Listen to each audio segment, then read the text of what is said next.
Hi, welcome to the Times of Israel's Daily Briefing. It's Thursday, January 8th, and I'm Jessica Steinberg. I'm speaking today with U.S. Bureau Chief Jacob Magid. Jacob, how you doing? How are you? Hi, Jessica. Good to be with you again. It has been a while, for the two of us at least, Yes. on the Daily Briefing. Yes, it has. Anyway, it's good to have you here. It is day 825 of the war. As Hamas and the Red Cross resume the search for the body of Ran Gvili, the last hostage whose remains are still in Gaza, Jacob will report to us on U.S. plans to start the second phase of the Gaza deal before Hamas is disarmed and before Gvili's body is returned. We'll also discuss U.S. President Donald Trump's intent to avoid any public spats with Prime Minister Benjamin Netanyahu, even when they do disagree. And we'll also talk about Palestinian telecom companies in the West Bank who will finally gain access to 4G cell phone service after years of delays. Stay with us. 3 million Israelis are dealing with trauma since October 7th. To help Israelis heal, Hadassah is there, with the largest rehabilitation center in Jerusalem, world-renowned medical centers, and youth villages. It's said, saving a life saves the world. Imagine helping millions. This is Hadassah, a life-changing force in Israel and the world.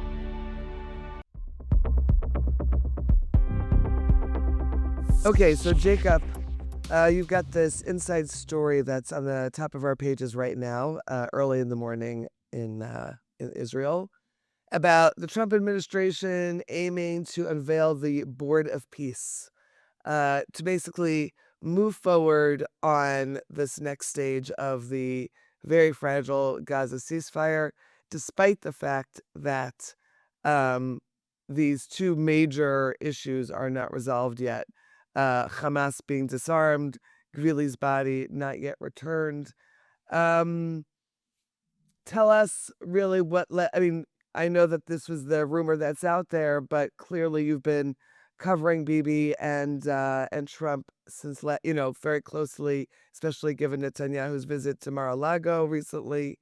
What brought you to this? What are we really seeing that's happening right now on the ground? Yeah, so I was in Washington these past couple of days and trying to get up to date on where the Trump administration is with its Gaza peace plan, given that it seems like they've shifted focus definitely to Venezuela, and if not that, then Russia, Ukraine seem to be more of the priority than Gaza.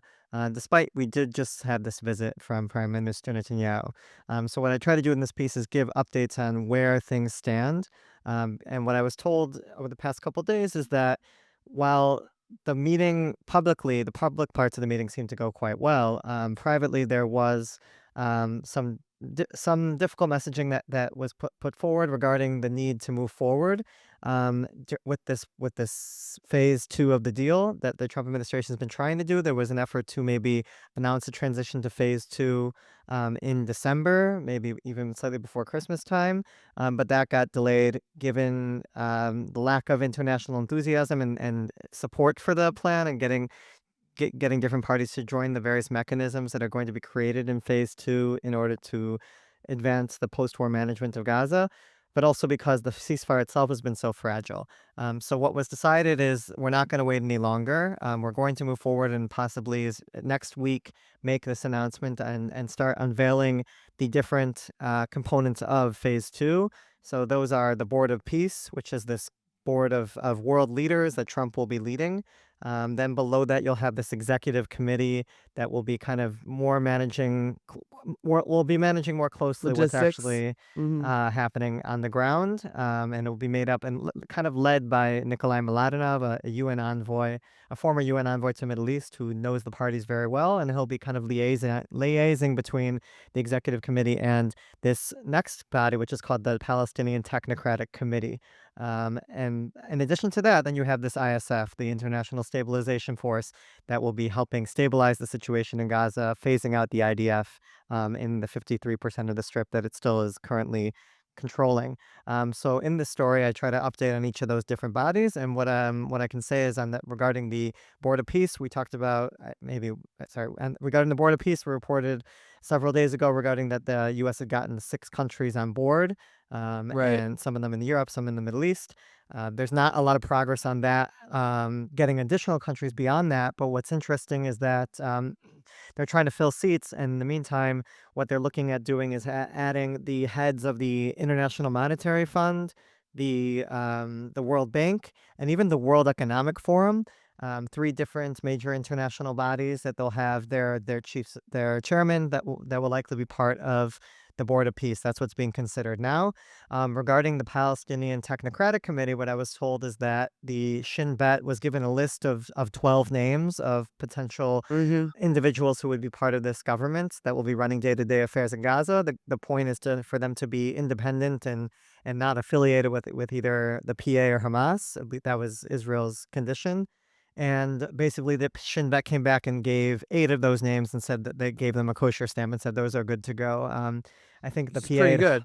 yeah, the PA had hoped that one of their ministers would actually be part of this committee. That was something that Israel was not going to accept. But what we did see is I think one of the names will that one that's announced, it will be someone who was a former PA official. So that's about as close as you can get to a dotted line is what they're calling to the PA. So that's the Technocratic Committee that will also be able to be announced theoretically next week. The ISF, also not a lot of progress either.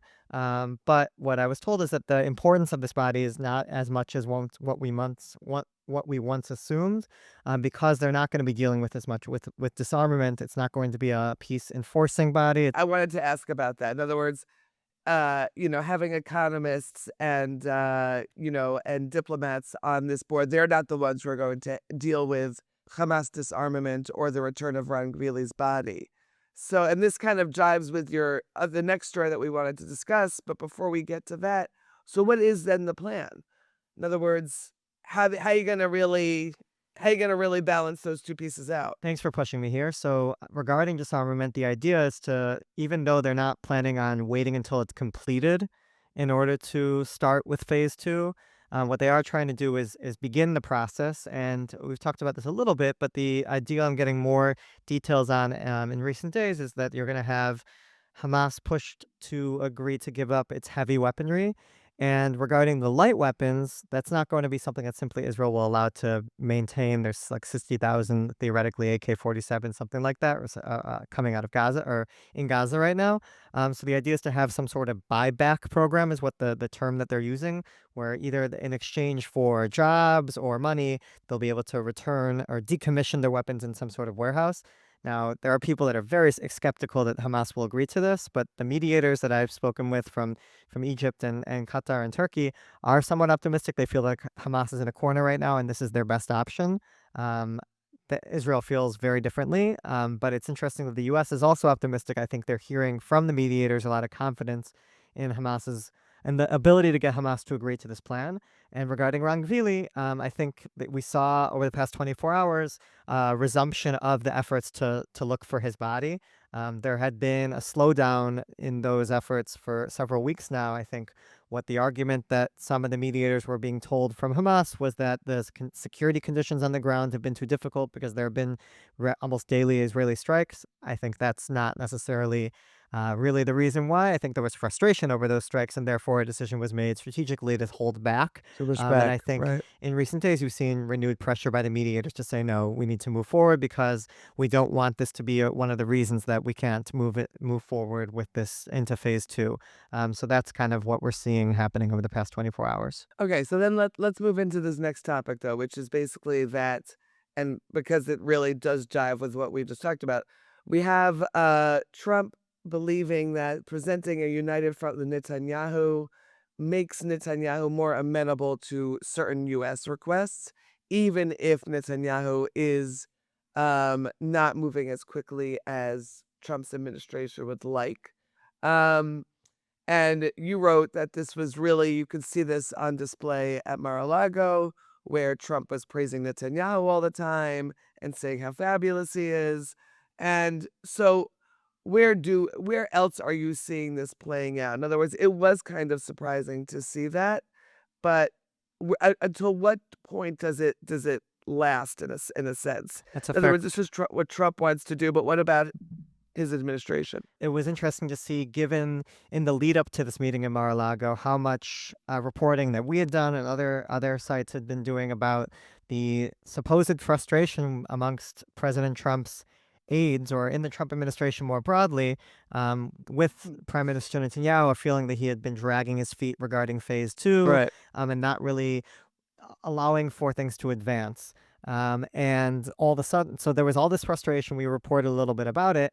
It's coming from, I can say, that the top of the administration, the people who are really dealing with this file.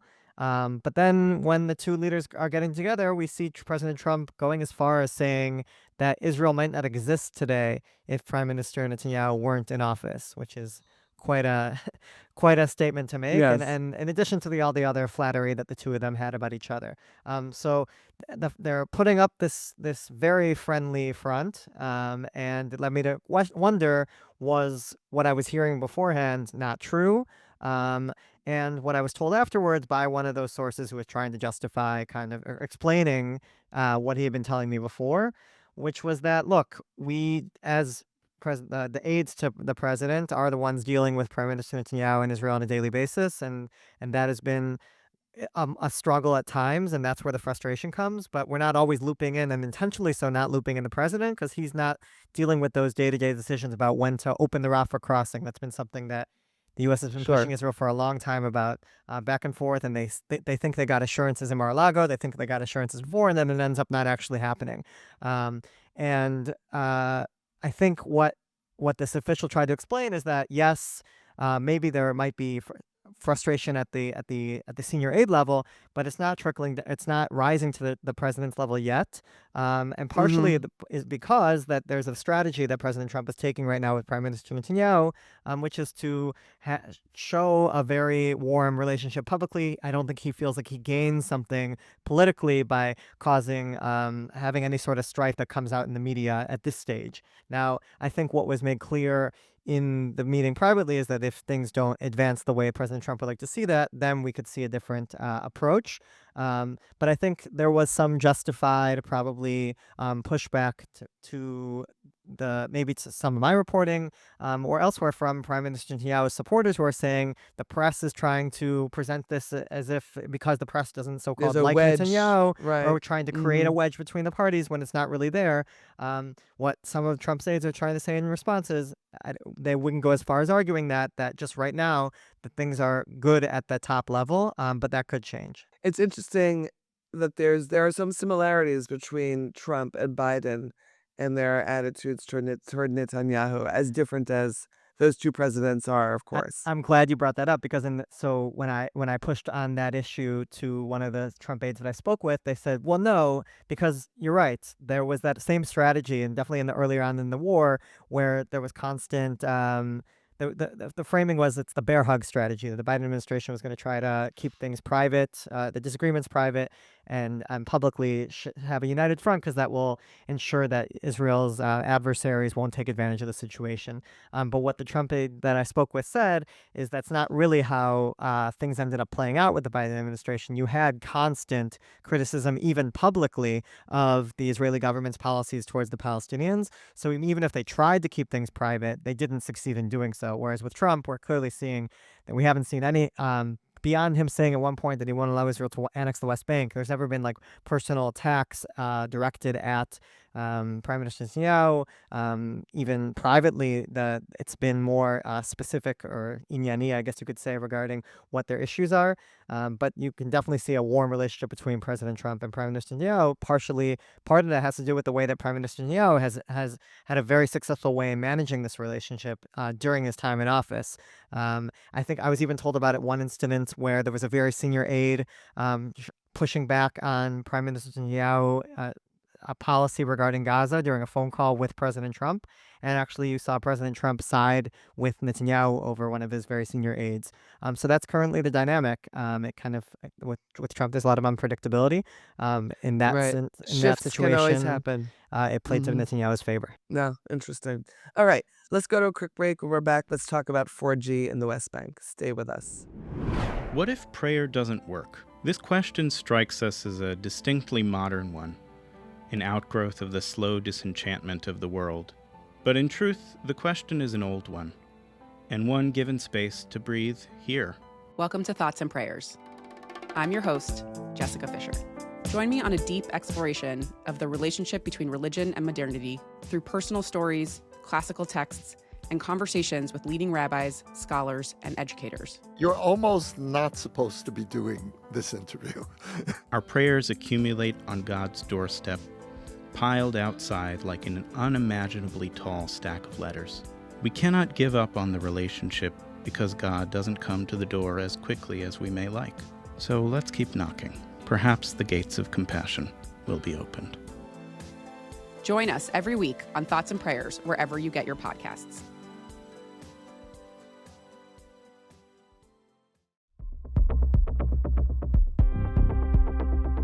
Okay, so Jacob, you reported that the Israeli Communications Ministry revealed to you, I think on Monday you wrote, that at long last there are agreements reached between the main Israeli and Palestinian telecommunications firm, which will allow for this long-awaited upgrade to 4G, which really has been, I mean, I think we've spoken about this many times over the last few years at least. That's correct. So what happened? What Yes. happened to finally push this through? Sure. So you're right. The past few years, this has been something that we've talked about every so often. It started, I think, in around 2022 during the Biden administration and during the Bennett-Lapid government, where there was a package of steps that the Biden administration was pushing to ease the economic situation of the Palestinians. Under the Oslo Accords, Israel is in control of this technology and is required to provide access to the Palestinians. But because of a monopoly that has taken place with the Israeli telecommunications companies, they're trying to prioritize the Israeli ones over Palestinian ones. So while Israeli companies have access to LTE and 4G to have access to LTE and 5G for the past few years, Palestinians in the West Bank have been stuck on 3G, and there's been an effort to try to upgrade to 4G. In Gaza, they're still on 2G. And what has happened over the past few months is, after quite a bit of almost 2 years or so of lack of progress, partially due to the war, partially due to the makeup of the current Israeli government that didn't want to advance this issue, we've seen a renewed effort to move forward with trying to get 4G access to Palestinian telecommunications companies in the West Bank, because what actually is the case is that a lot of Palestinians in certain areas of the West Bank that are close to settlements end up just using Israeli SIM cards and having Israeli phone plans.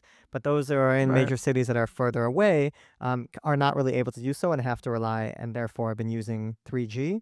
But basically what Israel's trying to do is phase out 3G. Because the frequencies are messing up with the connections, I guess. I'm not a huge expert on all this stuff, but basically they want to get rid of 3G, and the way to do that is to move the Palestinians up to 4G. There had been concerns in the past about maybe security concerns and making it harder I remember this. to monitor those who needed to be suspects. My understanding is that there's no issue being able to monitor people on 4G as well, and that will probably continue. But basically, this agreement allows for that to take place. There had been various negotiations that closed up in recent weeks, and then you had the Israeli Communications Ministry ratify those agreements between the Israeli communications companies and the Palestinian counterparts. And what is hopeful is that in the next 4 to 6 months, you'll have the technology bought and transferred and set up in the West Bank. Meanwhile, in Gaza, the agreements that were reached basically say that it needs to be an additional decision by the political echelon to allow that to happen. That's not something likely to happen in the foreseeable future, but at least later this year, we'll be able to see Palestinian companies have access to slightly faster cell phone service. Yeah. I have to say, I remember writing about this in like 1997, which is really shocking when you think about how long it's been. It was post-Oslo. It was a different G at the time, but yes, the same kind of, always a lag. It was a very different G.